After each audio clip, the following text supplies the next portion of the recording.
Halo wargi Bandung, kembali lagi di Bandung International Podcast. Di podcast kali ini akan ditemani oleh saya sendiri, Vena Velia, dan juga seperti biasa kita kedatangan tamu yang istimewa. Langsung saja kita sapa di sini sudah bersama kami, Kang Juno Simorangkir. Halo Kang, apa kabar? Halo semuanya. Halo wargi Bandung. Iya, Kumaha, Damang? Damang, Alhamdulillah. Kang Juno kabarnya baik? Baik, luar Baik, biasa. Alhamdulillah.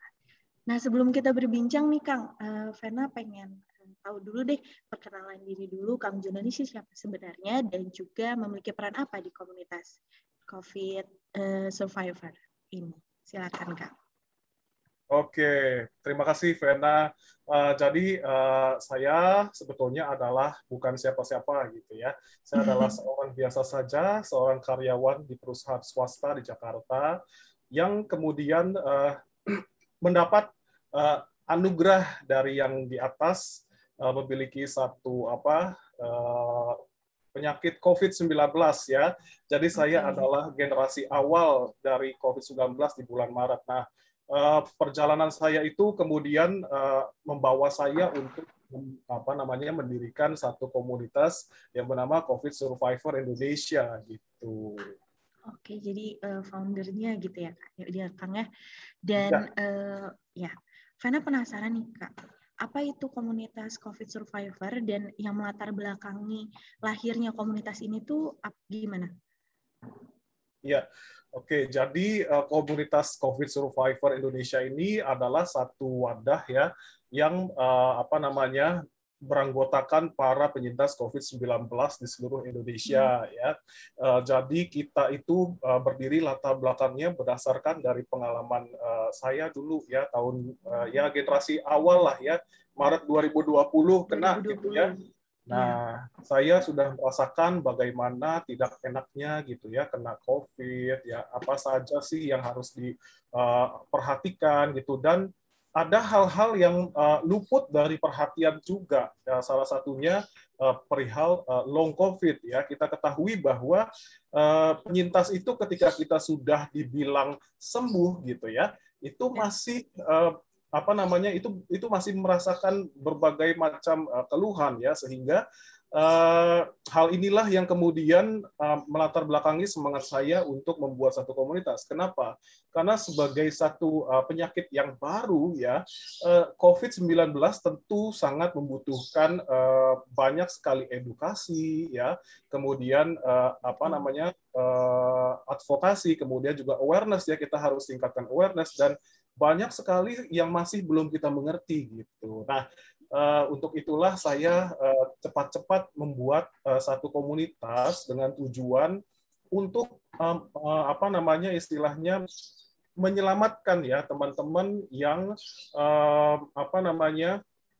yang kemudian mengalami berbagai masalah itu tadi ya, entah itu masalah psikologis ya, ada yang menerima stigma, ada yang menerima diskriminasi ya, kemudian ada juga yang kebingungan ya, kekurangan edukasi ya, karena kita walaupun kita menjadi penyintas itu, kita hanya sudah merasakan tidak enaknya, tetapi dalam hal edukasi belum tentu kita memiliki edukasi yang bagus juga gitu. Nah, belum lagi ketika ngomongin long COVID itu tadi ya, banyak sekarang ini kondisinya masyarakat kita masih belum banyak yang mengetahui tentang long COVID ya. Jadi ini sangat perlu disuarakan, dan itulah salah satu fokus dari COVID Survivor Indonesia juga gitu. Oke, jadi sebenarnya long COVID itu apa Kang artinya?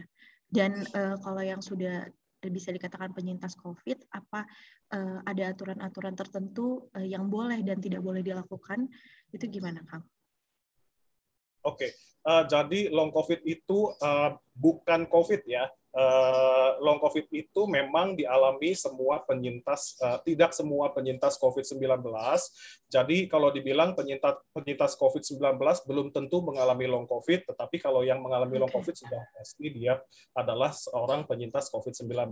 Nah, kenapa sih bisa terjadi long COVID? Apa sih sebetulnya long COVID? Jadi long COVID itu kependekan dari long term COVID ya, artinya seseorang itu yang menderita COVID ya setelah dia lepas dari masa isolasi, ya dinyatakan sudah aman oleh dokter, kemudian dia masih melanjutkan satu rangkaian gejala-gejala keluhan sampai berbulan-bulan lamanya ya.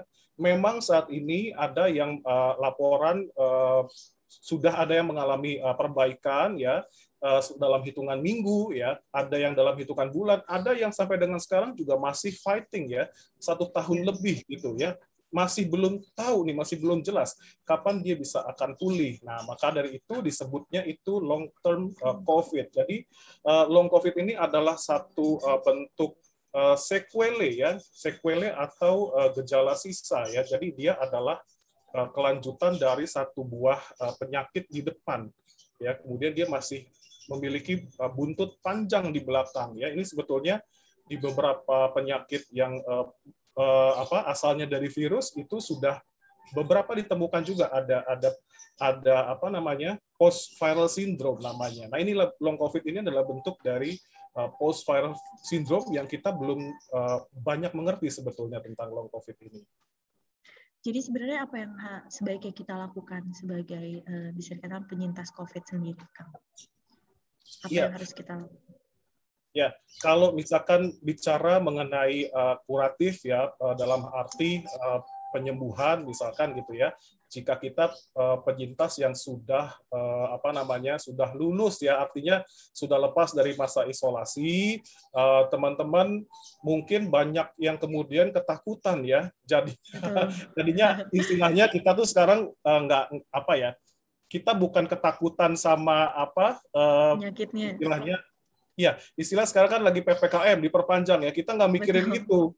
Kita mikirinnya ini gue bakalan diperpanjang nggak ya gejalanya gitu ya. Kita lebih kepikiran ke situ. Nah, memang saat ini penelitian membuktikan bahwa tidak semua penyintas memang mengalami long COVID, tetapi sebagian besar penyintas mengalami, sehingga ini persentasenya sangat banyak ya. Nah, tapi teman-teman tidak perlu khawatir, artinya ya memang sih itu memang nggak enak ya, long COVID itu nggak enak sekali ya. Cuman ya ya memang ini satu hal yang iya, satu hal yang baru, sehingga ya kita belum ada yang bisa menjelaskan juga banyak kepada teman-teman.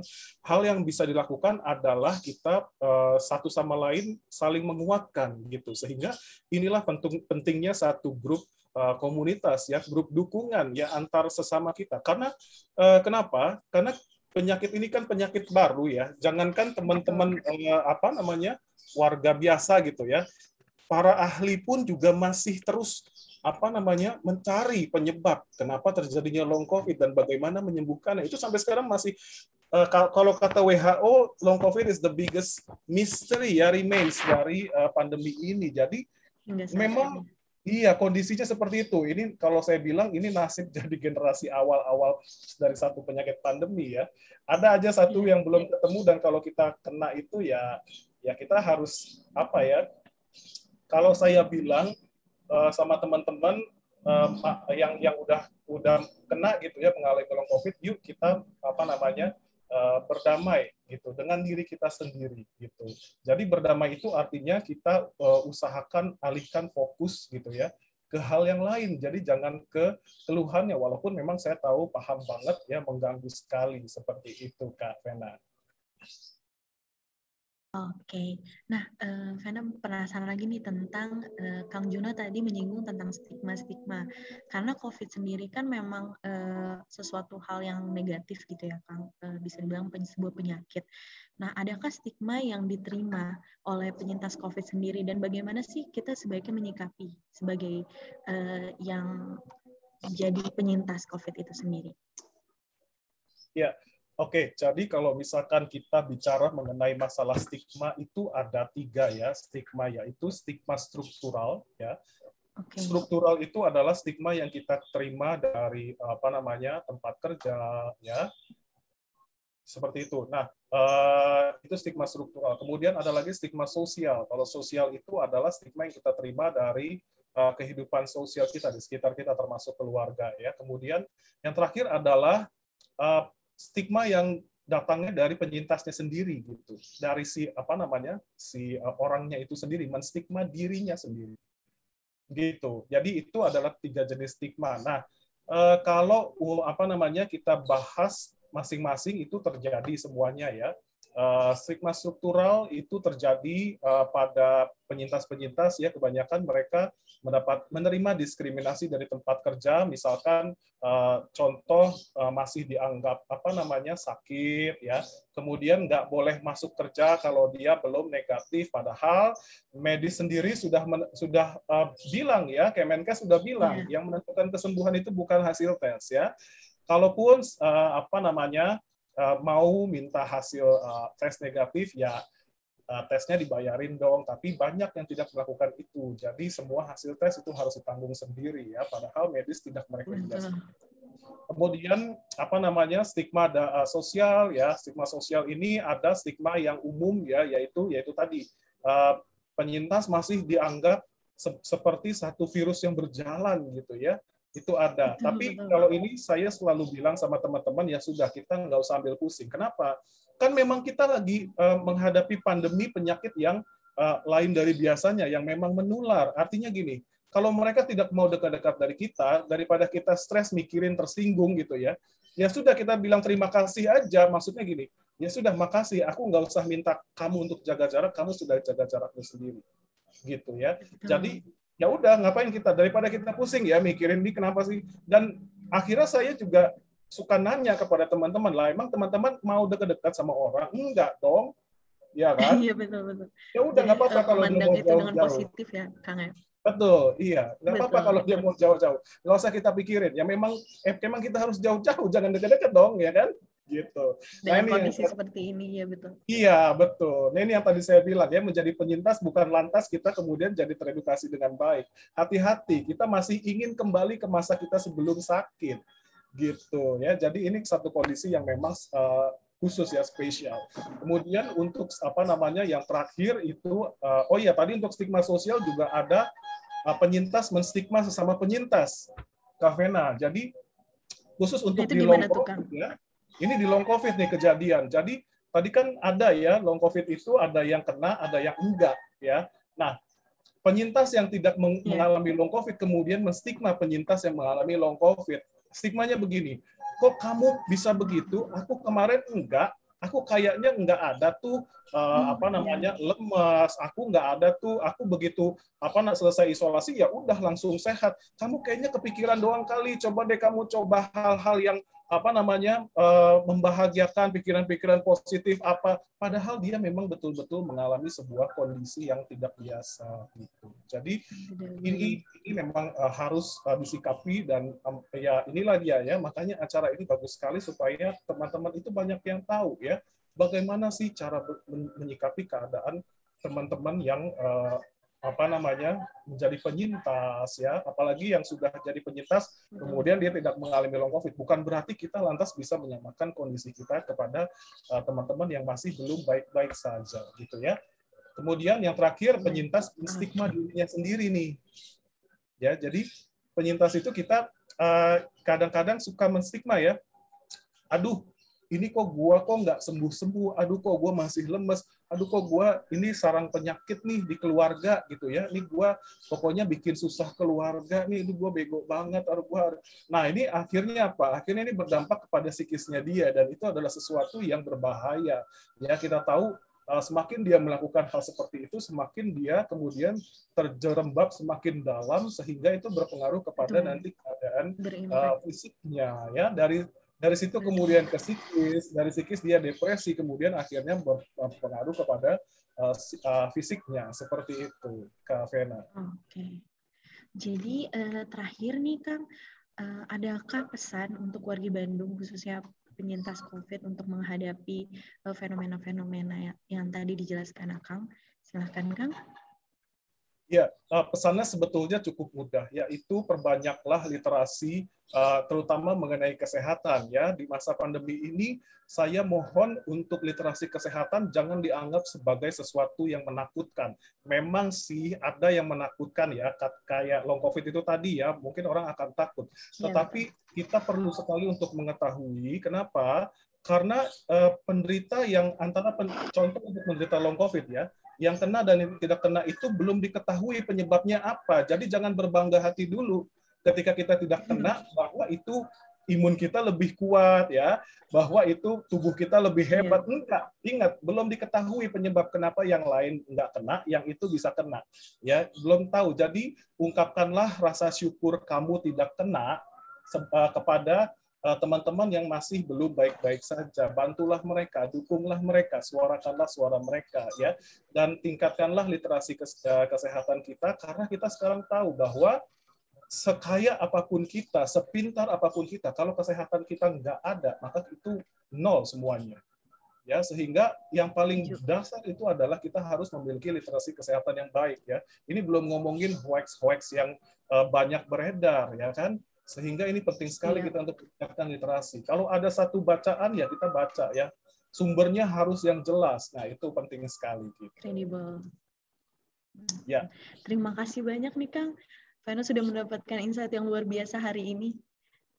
Sama-sama, Kak Vena. Iya. Gimana nih Kang kalau misalnya warga Bandung penasaran lebih jauh mengenai komunitas ini? Adakah media sosial yang bisa dijumpai? Ya, kalau COVID Survivor Indonesia bisa ada Instagramnya @covidsurvivor.id ya. Kemudian kita juga ada Facebook COVID Survivor Indonesia, itu grup Facebook. Kemudian kita ada Twitter juga COVID Survivor ID. Dan yang terakhir ada Telegram ya. Telegram di COVID Survivor Indonesia. Iya, itu semua nanti bisa dicari di Instagramnya covidsurvivor.id, itu ada semua, nanti ada link, semuanya ada di situ teman-teman. Sosial media. Terima kasih Kang. Vena ulangi kepada warga Bandung yang mungkin memang penasaran mengenai komunitas COVID Survivor, bisa langsung kepoin Instagram, Twitter, Telegram, dan Facebook-nya di COVID Survivor ID. Dan juga jangan lupa untuk mengikuti kami di berbagai sosial media untuk informasi yang up to date. Tak henti-hentinya juga Vena mengingatkan kepada warga Bandung untuk tetap menjaga protokol kesehatan. Vena pamit undur diri, sampai jumpa.